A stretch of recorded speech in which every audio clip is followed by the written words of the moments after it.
Առաջարկվում է պետական վերահսկողական ծառայությանը վերապահել լիազորություն վերահսկողություն իրականացնել նաև պետական բյուջեից համայնքներին տրված ֆինանսական միջոցների կառավարման օրինականության նկատմամբ։ Ըստ ծառայության ղեկավարի խոսքը բացառապես այդ միջոցների կառավարման օրինականությանն է վերաբերում։ Դրանց ծախսման հայեցողությունը եւ բովանդակային վերահսկողությունը տեղական ինքնակառավարման մարմնի լիազորությունն է։ Ընդդիմությունը նախագիծը համարում է տեղական ինքնակառավարման համակարգի ինքնիշխանության խոչընդոտ եւ անկախության սպառնալիք։ Ամիսներ առաջ էլ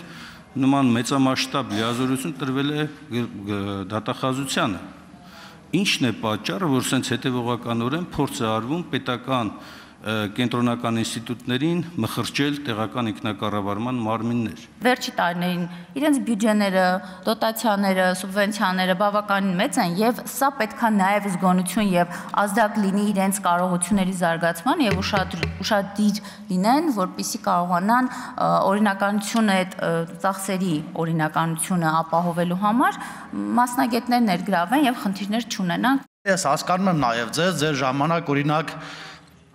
գյուղապետերին չէին ստուգում, չէին ուղղություն, չէին ցույց տալիս, թողում էին զապաս կալանավոր, կոպիտ ասած, որ հանկարծ ընտրություններին մի բան անես չգնար, մի անգամից մտներ պետական վերահսկողական ծառայությունը կալանավորել եւ այլն, բայց հիմա մենք ուզում ենք ստուգում անել, ուղղությունը տալ համայնքի ղեկավարներին, որպեսզի նրանք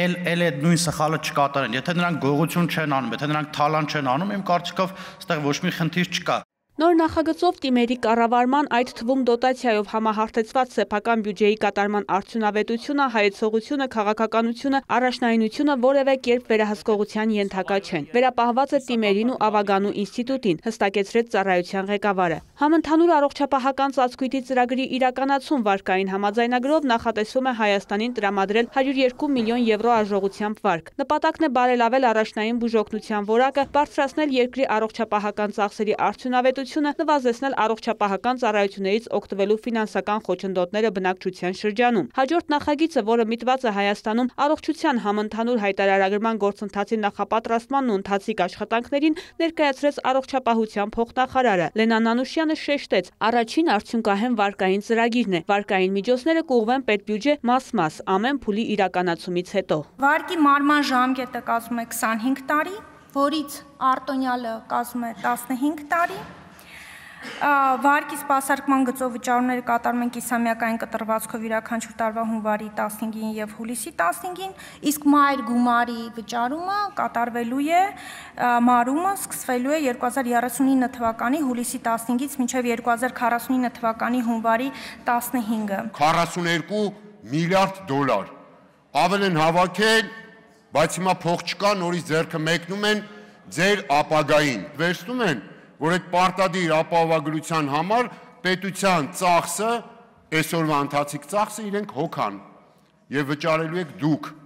վճարելու եք 2039 թվականը մինչեւ 25 տարի շարունակ։ Աշակերտներն են մեր, որ ամեն օր տեսնում են, որ պոլիկլինիկա այցի ժամանակ ինչպիսի իրավիճակը տարիներով չվերանորոգված, չհագեցած, ցածր աշխատավարձով աշխատող իրենք են տեսնում, որ իրենց ծնողները շատ հաճախ տարբեր բժշկական օգնության կարիք ունենալու դեպքում ինչ կրիտիկական ծախսեր են անում, ինչ պարտքեր են անում, եւ այո, իրենց համար ենք այս բարեփոխումները ամբողջ իրականացնում։ Արսեն Թորոսյանն էլ հավելեց, սա վարկային համաձայնագիր է, որը տրվելու է ապահովագրական համակարգի նախապատրաստական աշխատանքներ իրականացնելու համար, իսկ ապահովագրության մասին օրենքը դեռ չի քննարկվել։ Քննարկվեց նաև ընդդիմության նախագիծը։ Առաջարկվում է փուլային եղանակով 2021 թվականից ներդրվող ֆիզիկական անձանց անշարժ գույքի հարկման բեռի աճը կասեցնել 2026 թվականի հունվարի 1-ից, այսինքն վերացնել հերթական շուրջ 30% գույքահարկի բեռի ավելացում նախատեսող օրենսդրական դրույթը։ Կառավարող խմբակցության падգամավորները վստահ են, որ դա մեծ բեռ չէ քաղաքացիների համար։ Ձեր կարծիքով կարա այդպիսի բան լինի, օրինակ, որ Երևան քաղաքում ապրող մարդը տարեկան վճարի 1000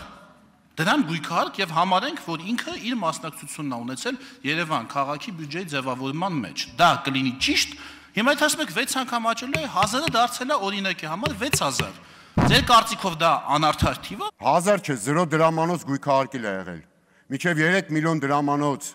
կադաստրային արժեքի, կադաստրային արժեք ունեցող գույքերը, որ հիմա եթե վերակերպենք նոր գույքահարկի շուկայականի մոտարկված արժեքով մոտ 10 միլիոն։ Այո, նորմալ է։ Այո, չհարկվող շեմը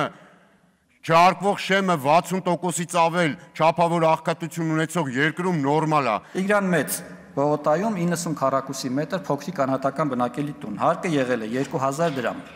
2026 թվականին կլինի 15000 դրամ։